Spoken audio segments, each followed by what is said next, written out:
Saudara Menko Polhukam Mahfud MD meminta pengacara Alvin Lim membuktikan pernyataannya bahwa Verdi Sambo tidak berada di Lapas Salemba.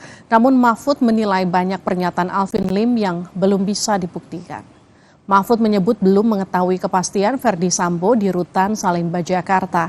Mahfud meminta Alvin Lim melaporkan temuannya ke kantor Menko Polhukam. Dalam sebuah wawancara, Alvin Lim menyebut Sambo tidur di kantor Kepala Satpam Lapas yang berpendingin udara.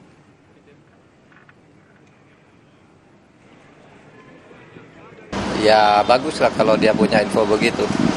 Diberitahu aja ke saya boleh di mana dan kapan dia lihatnya, kan tinggal gitu aja. Kalau isu begitu sih di Sukamiskin banyak orang pulang tiap hari. Itu soal-soal yang harus kita selesaikan memang kalau ada. Kalau ke lapas itu ngeceknya ya pasti tiap kan ada irjen, inspektur jenderal. Itu yang selalu ngawasi.